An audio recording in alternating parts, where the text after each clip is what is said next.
धर्म प्रेमी बंधुओं, माताओं एवं बहनों, परमात्मा महावीर के द्वारा निर्दिष्ट आचारांग सूत्र पर अपनी चर्चा चल रही है। जिस आचारांग सूत्र को 11 गणधर भगवंतों ने परमात्मा के द्वारा दिए गए 3 पद से द्वादशांगी की रचना की, उन अलग अलग द्वादशांगियों में से परमात्मा के पट्टधर शिष्य सुधर्मा स्वामी जी महाराज की गूथी हुई द्वादशांगी का प्रथम अंग सूत्र है आचारांग सूत्र। उस आचारांग सूत्र का 9वां अध्याय, जिसमें परमात्मा महावीर के द्वारा साधना काल में अपने तन को कसने के लिए मन को कितना नियंत्रित किया, जिसका वर्णन है। उसके साथ साथ परमात्मा की वाणी, जिसमें 4 पुरुषार्थों का निरूपण है: धर्म, अर्थ, काम और मोक्ष। पहला पुरुषार्थ धर्म है और दूसरा पुरुषार्थ अर्थ है। आज अपन व्याख्या करेंगे धर्म पुरुषार्थ और अर्थ पुरुषार्थ पर, क्योंकि ये 2 वर्तमान में हमारे सामने मुख्य मुद्दे पर खड़े होते हैं। कभी लगता है धर्म को प्रमुखता दूं, तो कभी लगता है धन को महत्व दिया जाए। धर्म और धन, ये दोनों ही हमें आगे चल करके मोक्ष पुरुषार्थ में सहायक बनते हैं या बाधक बनते हैं। धर्म पुरुषार्थ के द्वारा हम मोक्ष तक की यात्रा कर लेते हैं, और धन पुरुषार्थ के द्वारा वर्तमान जीवन को चलाने के लिए इसकी आवश्यकता अनिवार्य रूप से है। धन के बिना जीवन का निर्वाह नहीं हो सकता। धन के बिना न रोटी, न कपड़ा, न मकान। जीवन की जो महत्वपूर्ण आवश्यकता है, रोटी, कपड़ा, मकान, इसके साथ भी धन जुड़ा हुआ है। बिना धन के कुछ भी संभव नहीं। पर इस अर्थ को अगर हमने जीवन का अर्थ बना दिया, तो ये अर्थ अनर्थ का कारण बन जाता है। तब ये अर्थ व्यर्थ हो जाता है। कुएं का पानी जैसे पीने के लिए होता है, वैसे ही धन जीने के लिए होता है। पर धन के चक्कर में पूरा जीवन अगर हम गिरवी रख करके चले, तो वो अर्थ हमारा किस काम का। अगर आपके सामने कोई व्यक्ति 2 चीज रख दे, जीवन चाहिए या धन चाहिए, क्या लेंगे आप? दो में से एक चीज मिलेगी। जीवन चाहिए कि धन चाहिए? जीवन चाहिए, धन नहीं चाहिए।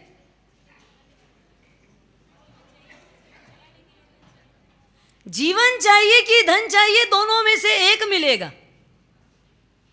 बुद्धिमान विवेकशील प्राणी यही कहेगा, पहले आवश्यकता मेरे जीवन की है, धन की दूसरी आवश्यकता है।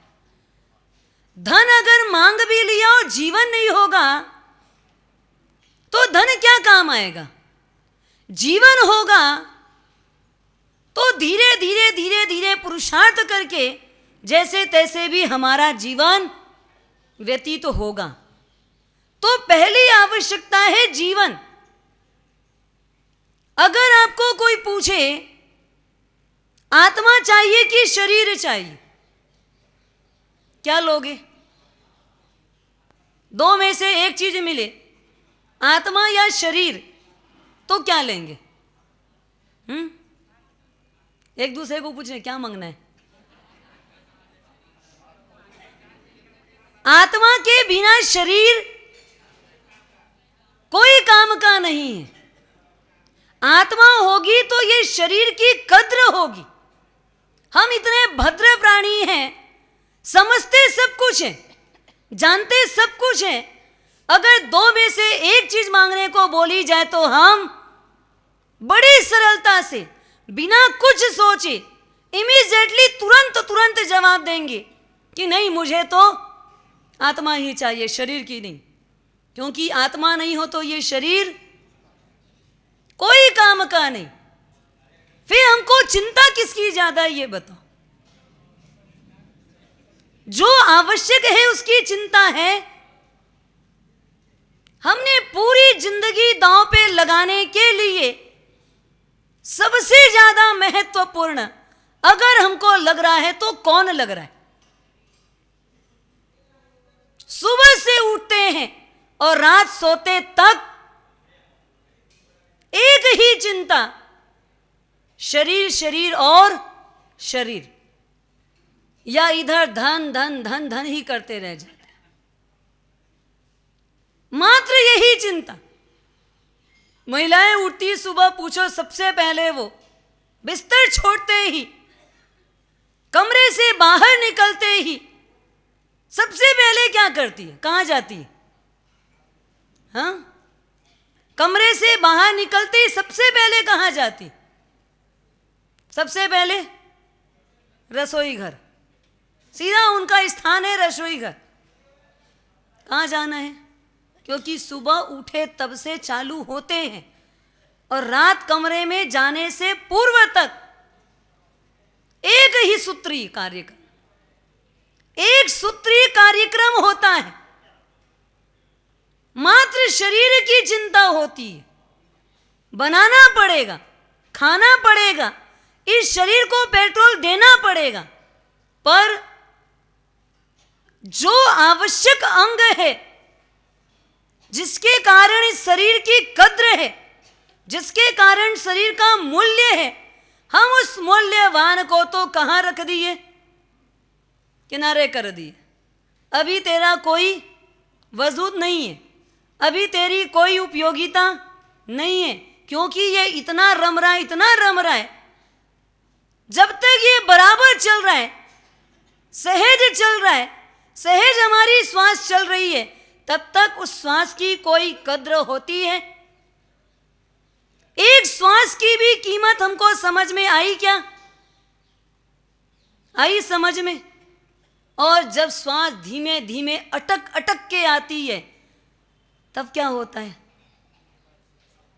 हाँ, जब तक श्वास आराम से आ रही है तब तक तो उस श्वास की कोई वैल्यू नहीं समझ में आती, लेकिन जब श्वास लेने में तकलीफ होने लग जाए, श्वास बहुत दोहरा आने लग जाए, तब एक एक श्वास की कद्र समझ में आती है कि यह श्वास अगर अटक रही है तो अंदर की बेचैनी कितनी बढ़ रही है। मूल्यवान कौन है? धर्म पुरुषार्थ, फिर अर्थ पुरुषार्थ। और धर्म पुरुषार्थ के जुड़ा हुआ है अर्थ पुरुषार्थ। अर्थ में भी धर्म चाहिए, अर्थ भी बिना धर्म का नहीं होना चाहिए। पैसे के साथ में भी पुण्य जुड़ा हुआ है, पैसा भी पुण्य का होगा तो वो आपके शरीर को, आपके घर को, आपके परिवार को, आपकी व्यवस्था को, आपके व्यवहार को ये सुखद बना के रहेगा। नहीं तो एक तरफा पैसा अगर पाप से आ गया, पाप की बदौलत आया, तो वो पैसा आपके घर अकेला नहीं आएगा। पुण्य के पैसे भी उसके साथ कई चीजों को लेके आते हैं, तो पाप का पैसा भी अपने पीछे पीछे सबको लेके आता है। उसका भी एक परिवार है, पाप का भी परिवार है तो पुण्य का भी परिवार है। पुण्य से आया हुआ पैसा, धर्म से आया हुआ अर्थ, ये कभी भी अनर्थ की जड़ नहीं बनता। न्यायोपार्जित धन, मार्गानुसारी के 35 गुणों में सबसे पहली बात बोली गई है, न्याय संपन्न विभव। न्याय से संपन्न हमारा वैभव होना चाहिए। घर में जैसे लगता है पैसा बढ़ता जाता है तो अपन घर वैसा का वैसा रखते हैं, फर्नीचर वैसा का वैसा रखते हैं कि क्या करते हैं? जैसे जैसे आपका पैसा बढ़ा तो आपका घर वैसा ही रहा, फर्नीचर वही रहा, आपके रहने का तरीका वही रहा। क्या हुआ? सब चीजों में बदलाव आ जाता है। वो पुराना सामान, मान लो घर बदल भी दिया, बंगला बना भी लिया, पर पुराने इतने सारे फर्नीचर हैं, भले वो सागौन के क्यों ना हो, ऊंची लकड़ियों के क्यों ना हो, पर उसकी बनावट थोड़ी पुरानी हो गई है, डिजाइन वगैरह कोई खास नहीं है। पहले तो हम घरों के अंदर खाट ही बिछा लेते थे, पर अब तो थोड़े से हमारे शानदार पलंग आदि होने चाहिए, सोफा सेट आदि होने चाहिए। पहले तो क्या सामान्य से 4 पहिए, इससे भी थोड़ा इससे भी पुराना हमारा टेबल काम आ जाता था। लेकिन अब जब नया बंगला बनाया तो वो 4 पांव वाला टेबल जो चौकोन था वो कहीं पर भी काम लगता है। अरे वो तो रखने में भी थोड़ा सा अपने आप को क्या लगता है, ये हल्कापन महसूस होता है। लोग क्या सोचेंगे, बंगला नया और उसके अंदर फर्नीचर वही पुराना रखते हो आप लोग। जोधपुर का कोई रिवाज होगा? हाँ, अगर बाहर से सब कुछ बदल दिया है, आकार प्रकार मटेरियल सब बदल गया, तो अब अंदर का मटेरियल ये बदलता है कि नहीं बदलता? ये सारे आप फर्नीचर बदल दिए कि नहीं बदल दिए? कि वही पुरानी गोदरेज, वही पुरानी लकड़ी का कबाड़ वही काम आ रहे? अरे वो तो सब कबाड़ खाने में डाल देते।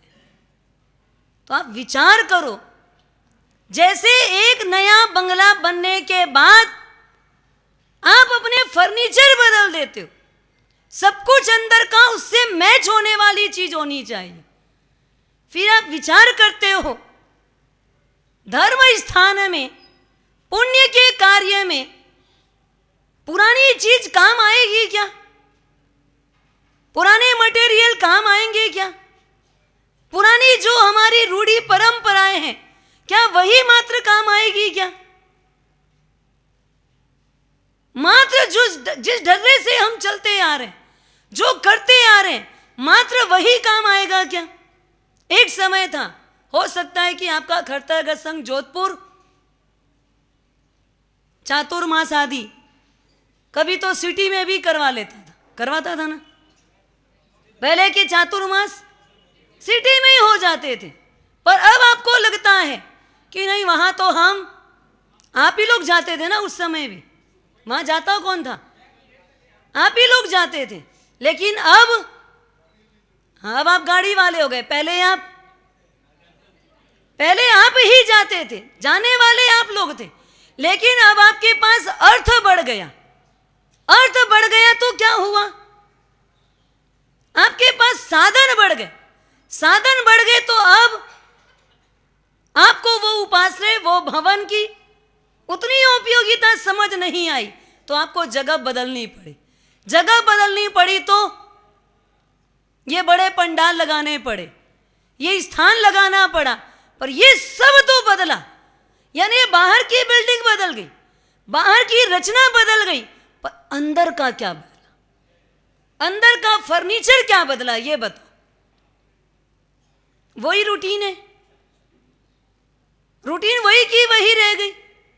अरे बाहर का पूरा ढांचा बदल गया, सब कुछ बदल गया, और अंदर के फर्नीचर में सुधार क्या लाए हम? वही रूटीन है। हमारे यहाँ तो क्या सब एकांतरे वाले ही हैं, शुरू से सबकी रूटीन है एकांतरे ही करने की। तो एक उपवास से ऊपर का उपवास, हाँ, 300 की साड़ी पहनने वाले 3000 की साड़ी पहनना सीख गए। सीख गए कि नहीं सीख गए? जिस समय सोना सस्ता था तब भी आप उतना ही ग्राम ले लेते थे, और महंगा हो गया तो भी लेते तो हैं, खरीदना कोई बंद नहीं किया। और नियम है, इस अमुक अमुक प्रसंग में तो सोना लेना ही है, कुछ भी बदला क्या? लेकिन हमारी रूटीन क्या बनी?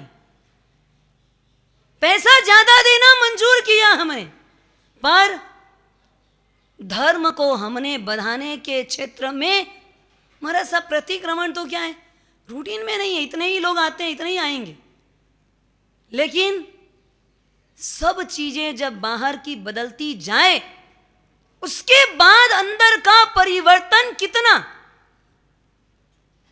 अंदर का फर्नीचर नहीं बदला, और बाहर का अगर मात्र ढांचा बदलता गया, तो शायद वो घर आपको पसंद, वो मकान, वो बंगला आपको जमता, वो नहीं जमता। तो अपना जीवन अपने को जम रहा है? जीवन जम रहा है क्या? सब पुण्य के खाते बढ़ते गए, पुण्य से पैसा बढ़ता जा रहा है, पुण्य से अर्थ बढ़ता जा रहा है, और एक तरफा अर्थ बढ़ने के बाद हमने जीवन का अर्थ कितना बढ़ाया? इस जीवन की वैल्यू हमने कितनी की? जीवन की कद्र कितनी की?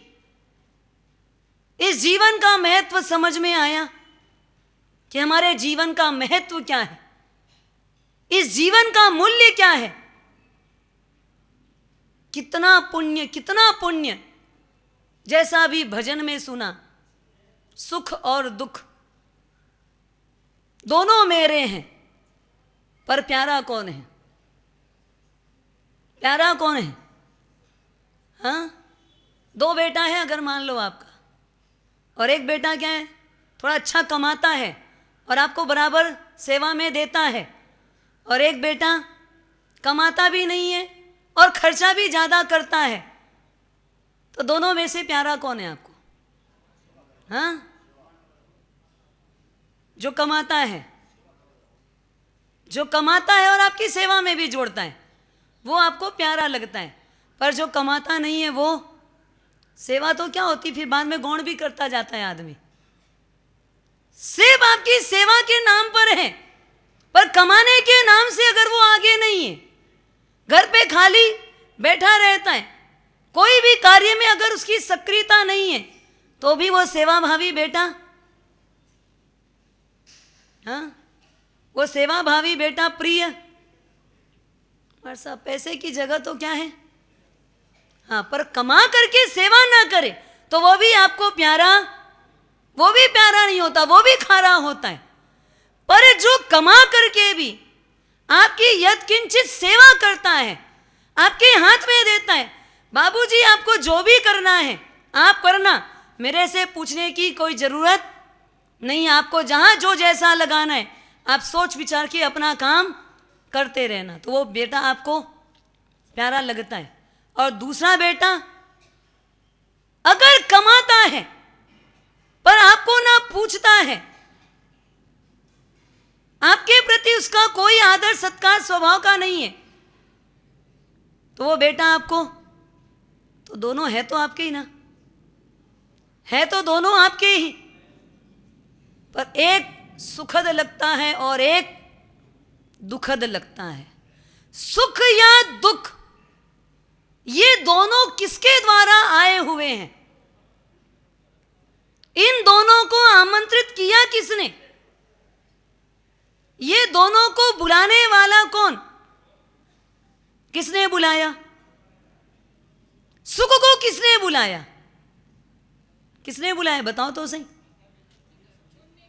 हाँ, पुण्य कर्म ने भेजा, यानी पुण्य कहीं आजू बाजू में खड़ा था, देखा आपको जाते हुए, अरे नहीं इनको तो बिल्कुल दे ही दो, ऐसा पुण्य ने दिया क्या आपको कि चलते चलते अपने आप ऑटोमेटिक आ गया?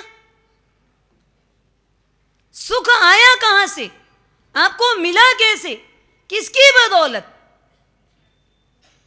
बदौलत कौन है, वजह कौन है, किसके कारण? धर्म के कारण आया, धर्म से पुण्य आया और पुण्य से सुख आया। और जो दुख आया वो किसकी वजह से? पाप की वजह से। सीधा जड़ को पकड़ी इन्होंने, नस पकड़ लिए।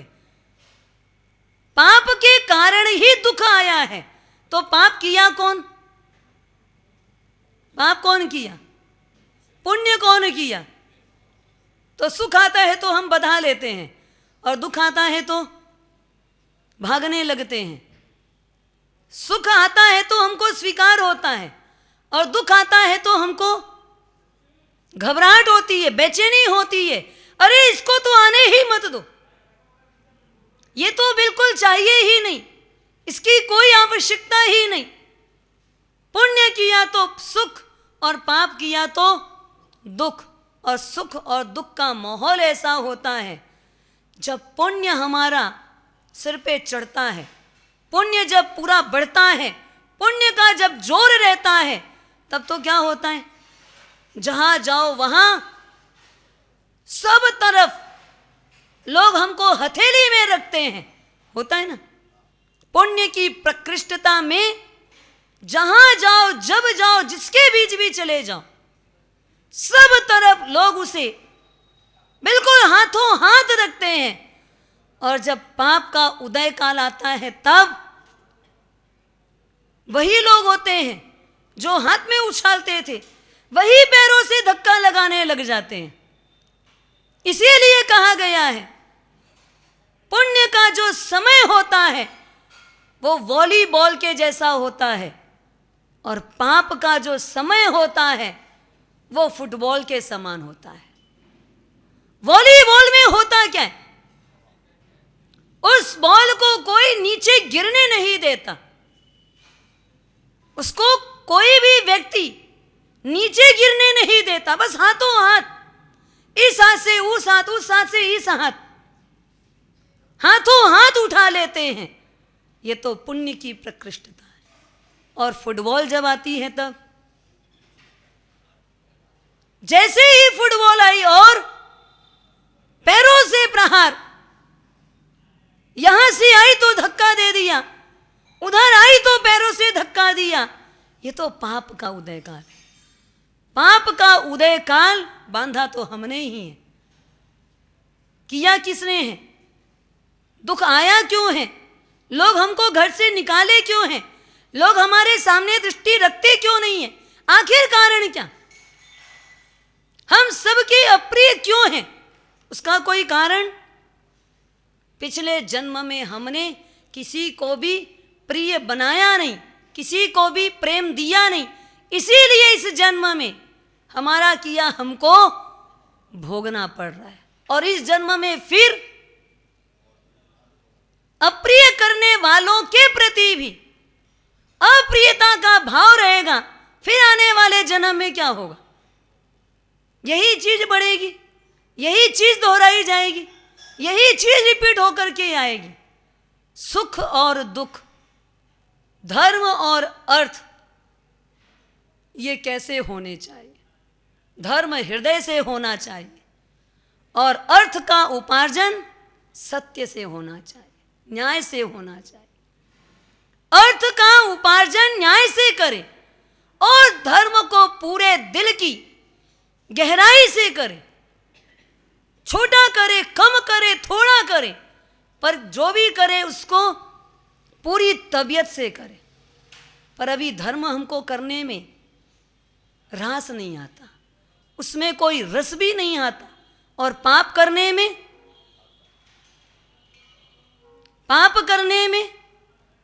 मन लगता है कि नहीं लगता? टीवी देखने बैठते हो तो सच बताना, व्याख्यान याद आ जाता है। हाँ, सीरियल देखने बैठते हो तो सामायिक की कोई बात याद आ जाती है? आती है क्या याद? अगर सीरियल देखने बैठे, टीवी देखने बैठे, 4 औरतें मिलकर के अगर निंदा करने बैठ जाए तो सच बताना, परमात्मा याद आ जाते हैं, परमात्मा के गुण याद आते हैं, प्रवचन की कोई बात याद आती है। आखिर याद कौन आता है? इतनी तन्मयता होती है हमारी कि किसी की भी स्मृति उस समय नहीं होती, और माला फेरने बैठते हैं तो हाँ, मंदिर चले गए भगवान का दर्शन करने के लिए। सच बताना, मंदिर में प्रवेश करते समय आपने क्या कहा था? सब बोलते हो, क्या बोलते हो? मिस्सी निस्सीही कहते हो, निस्सीही। तो निस्सीही का मतलब? हाँ, एक व्यक्ति अच्छे से बताओ, निस्सीही का मतलब? सांसारिक कार्य का?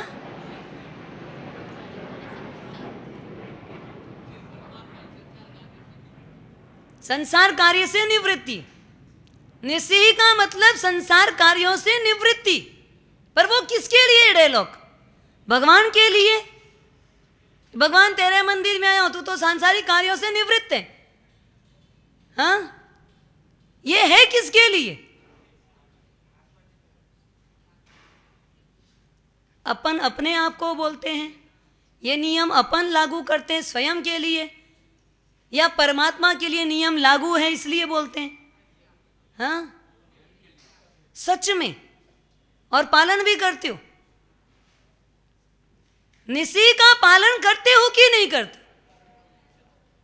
छोटा सा तो धर्म करते हैं, देखो मंदिर जाते हैं, उसमें भी पूजा तो मेरे को लगता है 20% लोग भी पूजा मुश्किल से करते हैं। 20% लोग भी पूजा मुश्किल से करते हैं, और मंदिर दर्शन वाले भी 50% नहीं है।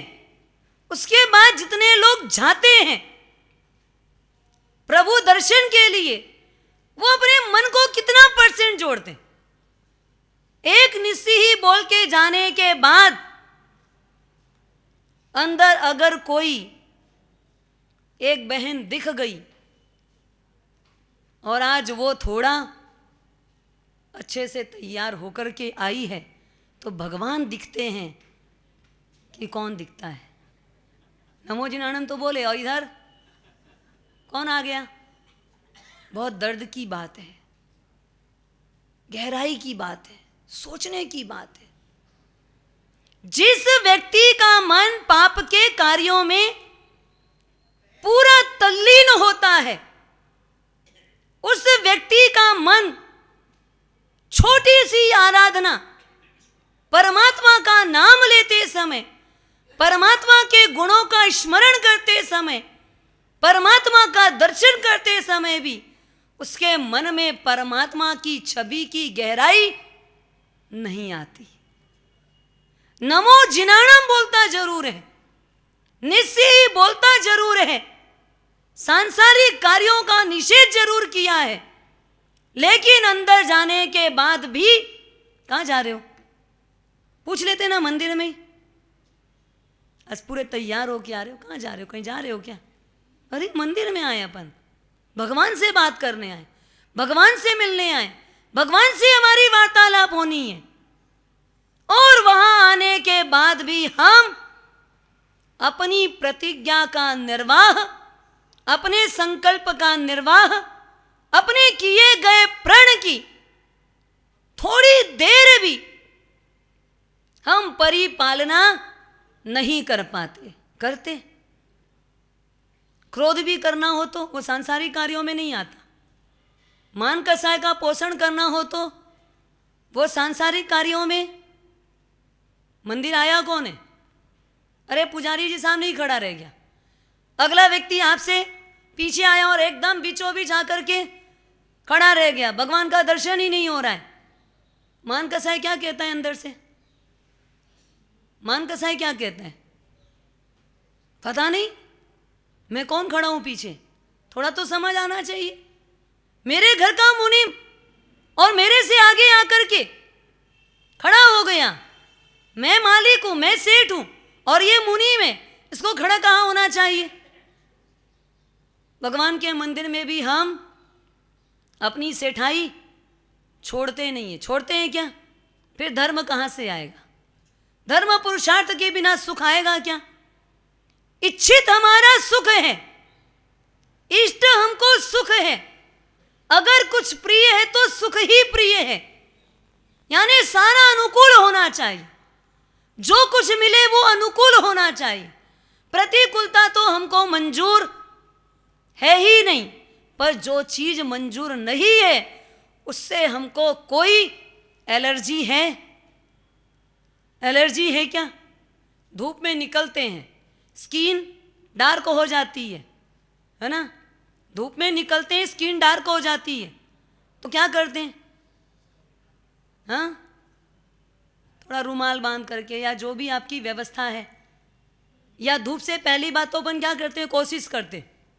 पहली कोशिश क्या होती है? धूप में न जाएं, और जाएं तो थोड़ा मलहम वगैरह लगा करके जाओ। और उसके बाद भी फिर कपड़े वगैरह, परहेज। परहेज होता है ना, जो चीज़ अपने को प्रॉब्लम देती है, जिन चीज़ों से अपने को प्रॉब्लम होनी है, उन चीज़ों से अपन कितना परहेज करते हैं कि नहीं करते? संसार के पूरे पूरे कार्यों में जिन जिन चीज़ों की अपने को प्रतिकूलताएं देने की ताकत है, जिन जिन चीज़ों से प्रतिकूलताएं मिलती है, जो चीज़ अपने को सूट नहीं होती, उन सब से अपन परहेज करते हैं ना? फिर सुख से परहेज की दुख से परहेज? परहेज किससे है आपको? दुख से परहेज है, और दुख के परहेज में आप पाप के धूल से बचे, पाप के धुएं से बचे, पाप की धूप से बचे क्या? हाँ, इन सब चीजों से बचते नहीं। उसके बाद कहते हैं कि मेरी स्किन पे कोई डार्क नहीं होना चाहिए, मेरी आत्मा में कोई काला दाग नहीं लगना चाहिए, मेरी आत्मा को कोई दुख की अनुभूति नहीं होनी चाहिए, आत्मा को, मेरे को, खुद को कोई भी प्रकार का दुख मिलना नहीं चाहिए। ये सोचता भी कौन? फिर परहेज करते हैं हम। आपको पता तो है कि धूप में जाओगे तो काला दाग हो जाएगा, पाप करोगे तो दुख आएगा। पता दोनों चीज है ना? दोनों चीज पता है। और जब आपको कहा गया शरीर या आत्मा, तो लेने के लिए क्या तैयार? अगर दो में से एक लेना है तो तैयारी किसकी है? शरीर लोगे या आत्मा को लोगे? तब आप कहते हो आत्मा चाहिए। और पूरी परवाह अगर किसी की करते हो तो किसकी? मात्र अगर आपको परवाह है तो सिर्फ और सिर्फ शरीर की परवाह है, पर अपने आत्मा की कोई परवाह नहीं है। अर्थ पुरुषार्थ और धर्म पुरुषार्थ, दो पुरुषार्थ हमारे सामने हैं। धर्म और अर्थ, अर्थ जैसे जैसे आता है वो अगर मान लो सही रास्ते पर हमको ले जाए, ये बहुत कठिन चीज है, कठिन कार्य है। ये पुण्य, ये अर्थ बिल्कुल वैसा है कि जैसे किसी फिसलनी पर, ये सीढ़ी पर, अगर मान लो इस सीढ़ी पर थोड़ा सा घी या तेल की पॉलिश हो जाए तो क्या होगा? नीचे आना, ऊपर चढ़ना थोड़ा कठिन काम होगा ना। ये चौके की जो जगह है, इधर से अगर थोड़ा सा पानी गिर जाए, और चिकनाहट तो है ही, अगर थोड़ी सी हड़बड़ी करो तो क्या होगा?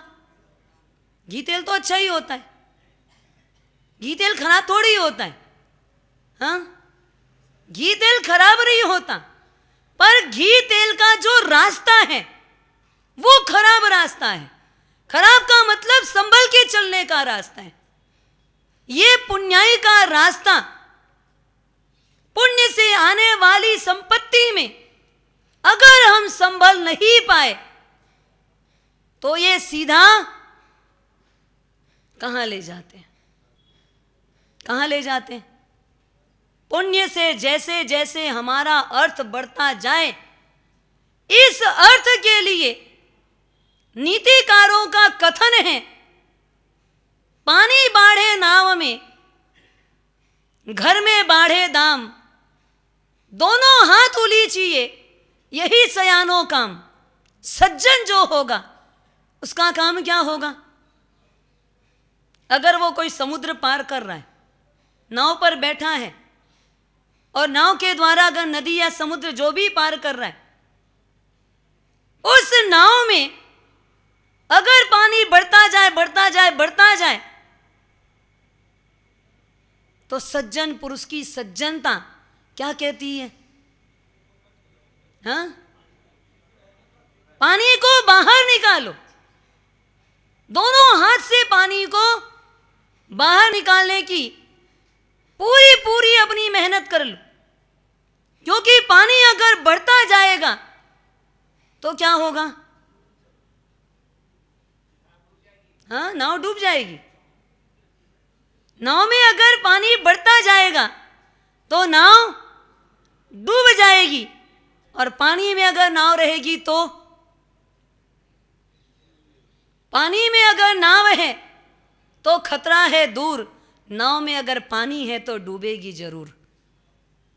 पानी में अगर नाव है तो खतरा दूर है, संसार है, इस संसार में रहना पड़ेगा तब तक जब तक हमारे कर्म समाप्त नहीं हुए, तब तक रहना पड़ेगा। पर रहते हुए इस संसार को अपने भीतर स्थान नहीं देना। अंदर संसार नहीं होना चाहिए, बाहर तो संसार रहेगा ही रहेगा। जब तक हम सिद्ध ना हो जाएं, जब तक हम बुद्ध ना हो जाएं, जब तक हमारी आत्मा कर्मों से मुक्त ना हो जाए, तब तक इस संसार में रहना पड़ेगा। पानी में है नाव तो कोई खतरा नहीं है, पर नाव में पानी है तो, अंदर अगर संसार है तो, अंदर अगर आकर्षण है तो, अंदर अगर राग है तो, अंदर अगर इन सब से आसक्ति है तो खतरा है जरूर। फिर खतरा है, कहां डूबेंगे पता नहीं। बीच मझधार में अगर पहुंचे हैं, पानी बाढ़े नाव में, घर में बाढ़े दाम। नाव में अगर पानी आ रहा है और घर में अगर दाम बढ़ता जा रहा है, धन बढ़ता जा रहा है, तो करना क्या? क्या करना? दोनों हाथ उलीचिए। ऐसा ऐसा लेके निकालने से काम नहीं होगा। नाव में अगर पानी भरा है तो ऐसा ऐसा निकालने से भी काम नहीं होगा। क्या करना पड़ेगा? दोनों हाथ से निकालना पड़ेगा। और दोनों हाथ से निकालने का मतलब, घर में जब पुण्य से राशि बढ़ती जाए, अर्थ बढ़ता जाए, तो करना क्या? हाँ, दोनों हाथ से गोदरेज के अंदर रख के, जमीन को खोद करके, गड्ढा करके भी करना क्या? हाँ, दोनों को दोनों हाथ से छुपा के रखना। क्या करना चाहिए? ओ, सब तो यहां समझदार लोग हैं। दोनों हाथ से देना चाहिए। दोनों हाथ से देने का कृत्य करके अपने धन को, अपने अर्थ को, अपने पुण्य को फिक्स डिपॉजिट एफडी कर लेना चाहिए। ये एफडी है आपकी और प्योर एफडी है, इसमें कहीं कोई आशंसा, कोई आशंका नहीं होती, कोई आशंका नहीं है। ये एफडी आपकी कभी भी टूटेगी नहीं। ये एफडी किया हुआ धन आगे वाले समय में भी आपको बराबर सपोर्ट करेगा और देते समय प्रसन्नता, अर्थ का सदुपयोग करते समय प्रसन्नता, प्रसन्न भाव से देने वाला व्यक्ति, इच्छा पूर्वक देने वाला व्यक्ति, खुश मिजाज होकर देने वाला व्यक्ति, देने की बात कई बार देते तो हैं पर थोड़ा कसक कसक के देते हैं, टसक टसक के देते हैं। फिर क्या होता है, ऊपर वाला भी थोड़ा रुक रुक करके देता है। अपने यहाँ के सारे इतिहास हैं, अगर आपने कभी कृत पुण्य से की कहानी सुनी हो तो पता लगे इतिहास में रुक रुक के दिया हुआ, पाट पाट करके दिया हुआ, सोच सोच के दिया हुआ, बार बार मन में विकल्प अविकल्प लगा करके दिया हुआ, फिर जब मिलता है तो वो भी कैसा मिलता है, जैसे दोगे वैसा मिलेगा, जो दोगे वही लौट के आएगा। ये नियम है, सनातन नियम है, इसको बदलने की ताकत आपके पास नहीं है। जो भी आपको मिल रहा है वो सब आपका ही किया हुआ है। अच्छा मिल रहा है तो आपका किया हुआ है, और बुरा मिल रहा है तो, अमृत मिल रहा है तो आपका किया हुआ है, और जहर मिल रहा है तो आपका किया हुआ है। जो आपको प्रिय है वो भी आपके द्वारा उपार्जित है, और जो अप्रिय मिल रहा है वो भी आपके द्वारा उपार्जित है। तो आपके हाथ में है कि आप चुनाव किसका करें, आप चुनाव किसका करें, अच्छे का या बुरे का, चाचा का या दामाद का, किसका चुनाव करें? चुनाव किसका करना, चाचा का या दामाद का? चाचा का चुनाव करना। क्यों? चाचा चूना नहीं लगाते, चाचा चूना नहीं लगाते, इसलिए चाचा का चुनाव करना।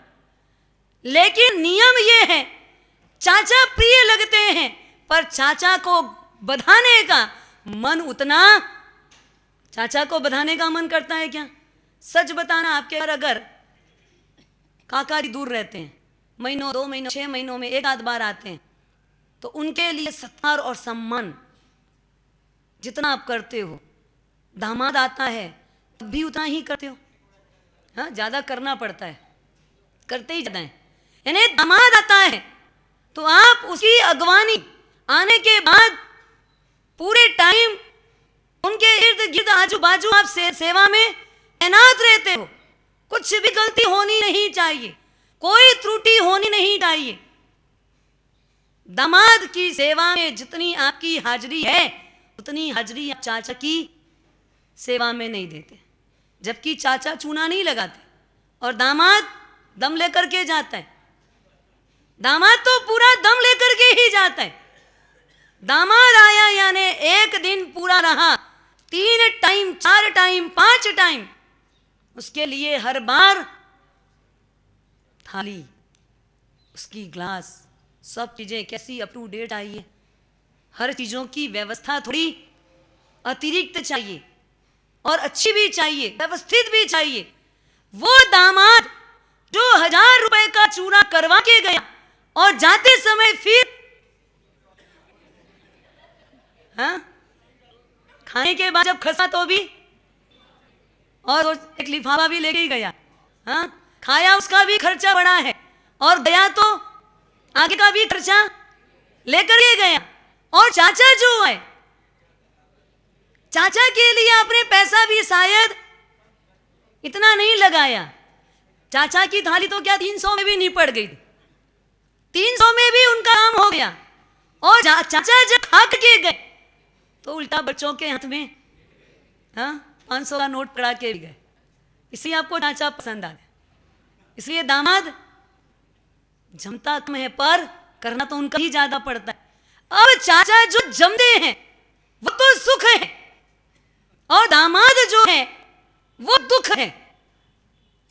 दुख आता है तो दम लेकर के जाता है, और जाते जाते भी कुछ ना कुछ निशानी छोड़ के ही जाता है, पूरा का पूरा साफ करके जाता है।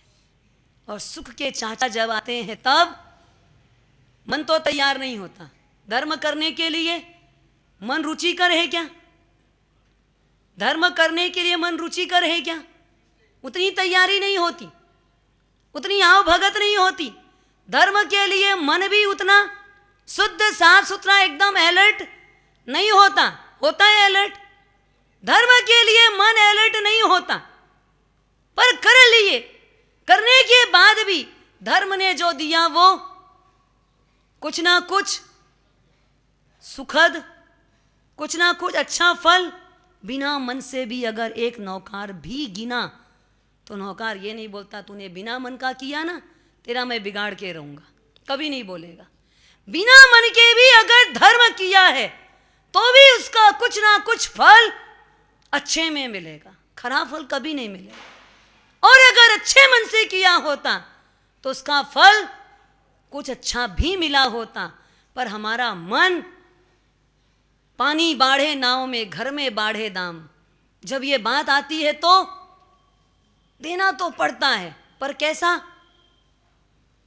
फिर लेने के समय भी वैसे रहते हैं क्या? जैसा देते समय भाव होता है वैसा लेने के समय भी भाव रहेगा क्या? किसी भी परिस्थिति में हर व्यक्ति को अपने जीवन की कमाई का 6वां हिस्सा जरूर उसे सुकृत में लगाना चाहिए। कुरान में कहा गया 4था भाग लगाना चाहिए।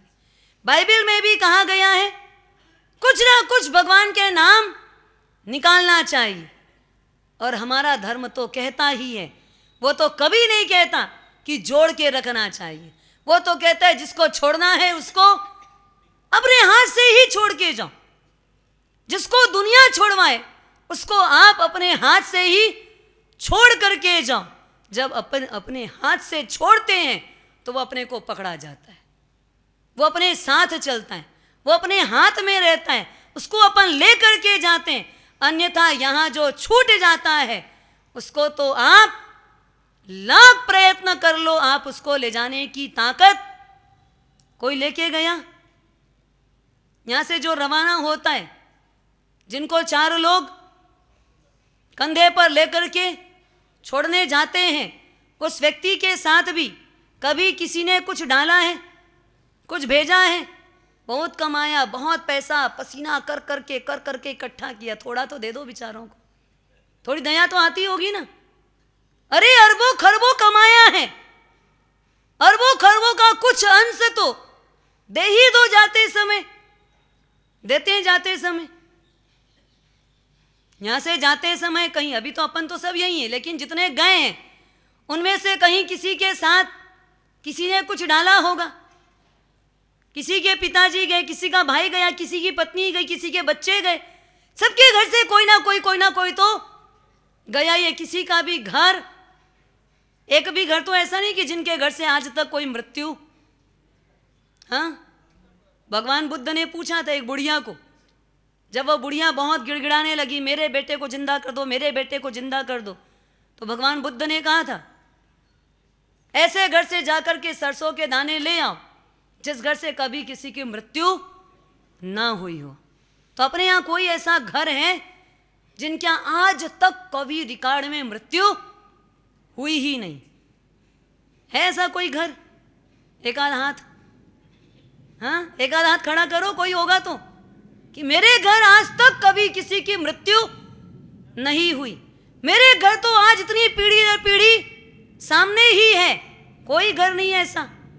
फिर आपको क्या जोर चल रहा है कि आप नहीं जाओगे? और जाओगे तो जितने गए वो सब ले लेके गए, जितने गए सब लेके गए, तो फिर आप क्यों आस लगा के बैठे हो कि ये मैं जाऊंगा तो ये सब लेकर के ही जाऊंगा? ना यहां से कोई लेके गया, ना यहां से कोई लेकर के जाएगा। तो अपने जीवन में छोटा मोटा कुछ ना कुछ जिसकी जो हैसियत होती है, जिसकी जितनी ताकत होती है, हमारे इतिहास में तो 7 कौड़ी देने वालों का नाम भी सबसे पहले दर्जे पर लिखा गया है। हजारों लाखों करोड़ों सोना मोहर देने वालों की लिस्टों में, देने वाली की लिस्ट में सबसे पहला नाम वो 7 द्रम 7 कौड़ी देने वाले का नाम भी सबसे पहले नंबर में लिखा गया। यह नाम लिखा जाता है, देने वालों का नाम लिस्ट बनाया जाता है, पर उस व्यक्ति का और ज़्यादा महत्व बढ़ जाता है जिसके पास कम होते हुए भी वो अपनी आमदनी में से भी, अपने खाने में से भी कुछ निकाल करके खिलाने को तैयार होता है, तो वास्तव में वो व्यक्ति सच्चा दानी कहलाता है। अर्थ पुरुषार्थ यानी अर्थ कमाना पड़ेगा, पर अर्थ के अंदर कहीं कोई अनर्थ की जड़ तो नहीं पनप रही है, इस पर हमको पूरा पूरा ध्यान देना पड़ेगा। अगर अर्थ का मात्र हम संग्रह करते रहे तो ये अनर्थ की जड़ अंदर गहरी गहरी फैलेगी, और नहीं तो अगर हम अर्थ के साथ धर्म को जोड़ लिए और धर्म के साथ पूरी तन्मयता को जोड़ लिए तो हमारे दुख की जड़ धीरे धीरे करके साफ हो जाएगी और एक दिन पूर्ण सुख को हम प्राप्त करेंगे। ओम शांति शांति शांति। आहो।